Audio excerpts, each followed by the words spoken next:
নীরবে নিভৃতে বাংলাদেশের রাজনৈতিক দৃশ্যপটে এখন এক সুগভীর কৌশলগত খেলা চলছে, যার কেন্দ্রে রয়েছে জামায়াতে ইসলামী। জাতীয় নির্বাচনের প্রস্তুতি যখন তুঙ্গে, তখন দলটি এমন এক মেটিকুলাস ডিজাইন নিয়ে মাঠে নেমেছে যা দেশের প্রথাগত রাজনৈতিক শক্তিগুলোর জন্য এক বিরাট সতর্কতা। জুলাই সনদে স্বাক্ষর করে নির্বাচনের পথে তাদের অংশগ্রহণ প্রায় নিশ্চিত হলেও তাদের প্রস্তুতি কেবল আনুষ্ঠানিকতা নয়, এটি এক বৈজ্ঞানিক নির্বাচনী ইঞ্জিনিয়ারিং। সম্প্রতি সামাজিক মাধ্যমে ছড়িয়ে পড়া একটি কথোপকথনে দলের অভ্যন্তরীণ কৌশল ফাঁস হয়ে গেছে, যা রীতিমতো চমক সৃষ্টি করেছে। ওই কথোপকথনে জামায়াতের এক নেতাকে বলতে শোনা যায় যে তিনি সমঝোতার নামে কয়েকটি আসন পাওয়ার রাজি নন। কথোপকথনে তিনি স্পষ্টভাবে বলেন, কিছু আসন আমাকে না দিয়ে তার পক্ষ থেকে সমঝোতা করার বিষয়টি একেবারেই গ্রহণযোগ্য নয়।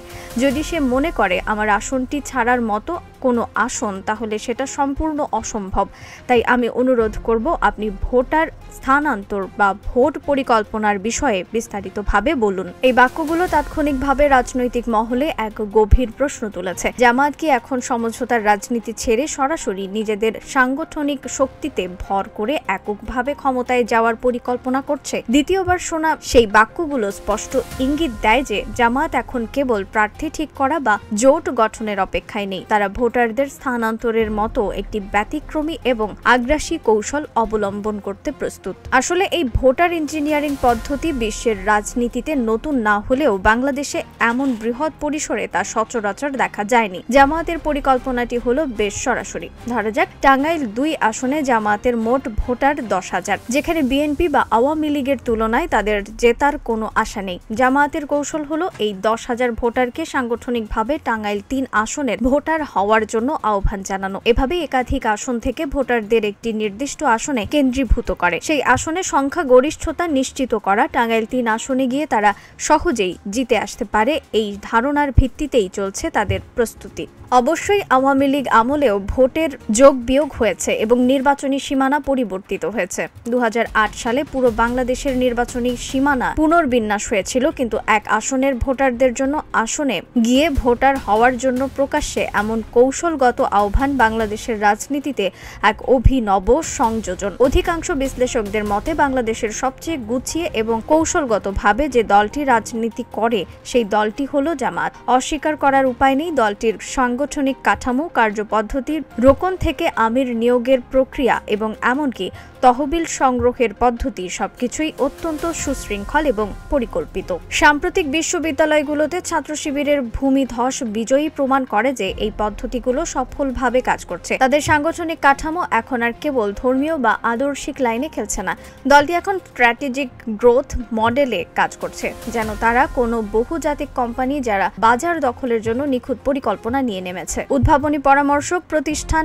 ইনোভেশন কনসাল্টিং এর সর্বশেষ জরিপ থেকে এই পরিকল্পনার একটি গাণিতিক ভিত্তি পাওয়া যায়, যাদের জরিপ বলছে 40% মানুষ মনে করছে সামনে সরকার গঠন করতে যাচ্ছে বিএনপি, যেখানে জামায়াতের কথা বলেছে 23.3% মানুষ। ভোটের ইচ্ছা অনুযায়ী জরিপে মোট ভোটারের 41.3% বিএনপিকে, 30.3% জামায়াতকে, 18.80% আওয়ামী লীগকে এবং 4.1% ভোটার এনসিপিকে ভোট দিতে চায়। এই হিসাব অনুযায়ী দেশের মোট 12,61,00,000 ভোটারের 30%, অর্থাৎ প্রায় 3,78,00,000 ভোটার জামায়াতকে ভোট দিতে প্রস্তুত।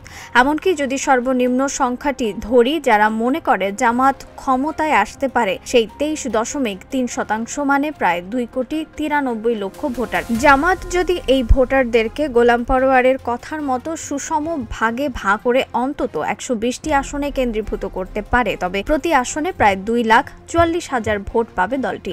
এই পরিমাণ ভোট নিয়ে এসব আসনে অনায়াসে জিতে আসা সম্ভব। জামায়াতের ভোটারদের আরেকটি বৈশিষ্ট্য হলো তারা অন্যান্য দলের ভোটারদের মতো ভোট দিতে আসা বা না আসার দ্বিধায় ভোগে না।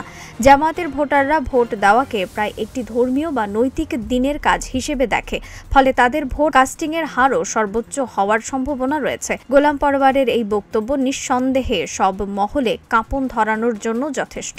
কিন্তু জামায়াতের এই খেলা কেবল ভোটের গাণিতিক সমীকরণে সীমাবদ্ধ নয়, এটি এখন মনস্তত্ত্বের খেলা। বিএনপি যেখানে কেবল আবেগে ভর করে বক্তৃতা ও আন্দোলন করছে, জামাত সেখানে অ্যালগোরিদমে কাজ করছে। তাদের সাংগঠনিক পরিকল্পনা যেন একেবারে বৈজ্ঞানিক। কে কখন কোথায় যাবে, কাকে ফোন করবে, কোন মসজিদের ইমাম কাকে প্রভাবিত করতে পারে, সব তথ্য তাদের সিস্টেমে ট্যাগ করা থাকে। প্রতিটি অঞ্চলে তাদের নিজস্ব অপারেশন ইউনিট রয়েছে। কেউ কন্টেন্ট তৈরি করছে, কেউ ডেটা সংগ্রহ করছে, কেউ সামাজিক যোগাযোগ মাধ্যমে জনমত তৈরির কাজ করছে। এদিকে বাকি দলগুলো কেন পিছিয়ে? বিএনপি এখন সেই মানুষটির মতো যে জানে তাকে দৌড়াতে হবে, কিন্তু বাঁশির শব্দ শুনতে পাচ্ছে না। নেতৃত্ব আছে কিন্তু মাঠে তার প্রয়োগ নেই। তারেক রহমান লন্ডন থেকে নির্দেশ দিচ্ছেন, কিন্তু মাঠে নেতারা বিভক্ত, কেউ ঢাকায়, কেউ গুলশানে, কেউ অনিশ্চয়তায়। জামাতের বিপরীতে বিএনপি এখনো অনেক আসনে প্রার্থী ঠিক করতে পারেনি। ভোটার টার্গেটের কোনো ডেটাও তাদের হাতে নেই, অথচ জামাতের প্রত্যেকটা জেলার প্রচারণা শুরু হয়ে গেছে। সাম্প্রতিক জরিপে যা দেখা যাচ্ছে তাতে সামনের নির্বাচনে যদি আওয়ামী লীগ অংশ নিতে পারে, তাদের অবস্থা সুবিধার নয়। ইনোভেশনের জরিপে দলটির অবস্থান জামায়াতেরও পরে। তাদের রাজনৈতিক কার্যক্রম কার্যত বন্ধ, যা প্রকারান্তরে দলটিকে নিষিদ্ধ করার মতোই। তবে আসছে নির্বাচনকে প্রশ্নহীন করতে হয়তো আওয়ামী লীগকে অংশ নিতে দেওয়া হতে পারে, কিন্তু বিশ্লেষকরা মনে করেন এই আওয়ামী লীগ আসল আওয়ামী লীগ হবে না। এটি হবে এক প্রতীকী উপস্থিতি যা জামায়াতকে টলানোর মতো শক্তি অর্জন করতে পারবে না। অন্যদিকে এনসিপি শাপলা প্রতীক ইস্যুতে বেজায় মন খারাপ করে আছে এবং জুলাই সনদেও তারা স্বাক্ষর করেনি। 5ই আগস্ট যারা রক্ত দিয়ে বিপ্লব ঘটিয়েছিল তাদের বাদ দিয়ে ডক্টর ইউনূস, মির্জা ফখরুলদের নিয়ে বড় অনুষ্ঠান করায় হাসনাতরা আক্ষেপ করেছেন। শাপলা না পেলে তারা নির্বাচন হতেও দেবেন না বলে হুঁশিয়ারি দিয়েছেন। কিন্তু আসল কথা হলো, জরিপ বলছে ভোটের মাঠে এনসিপি পলাতক, আওয়ামী লীগের চেয়েও পিছিয়ে। যে এনার্জি নিয়ে দলটির যাত্রা শুরু হয়েছিল, বিশ্লেষকরা বলছেন সেই এনার্জি হারিয়ে এনসিপি এখন অথই জলে খাবি খাচ্ছে। এদিক থেকেও জামায়াতের পথ বেশ পরিষ্কার। জামায়াতের নতুন পরিকল্পনার মূল ভিত্তি হলো স্মার্ট ডেমোগ্রাফি, যুব সমাজ, নারী ভোটার এবং ধর্মভিত্তিক সংবেদনশীল অঞ্চল। উদাহরণস্বরূপ উত্তরবঙ্গের অনেক জায়গায় জামায়াত নারী ভিত্তিক নেটওয়ার্ক তৈরি করেছে। মহিলা কর্মীরা প্রতিদিন বাড়ি বাড়ি গিয়ে পরিবারের সমস্যার খোঁজ নিচ্ছেন, চিকিৎসা, শিক্ষা, এমনকি চাকরির পরামর্শ দিচ্ছেন। এটাকে বলা হচ্ছে সার্ভিস পলিটিক্স, যেখানে সরাসরি ভোট চাওয়া হয় না, বরং দীর্ঘমেয়াদে আস্থা অর্জন করা হয়।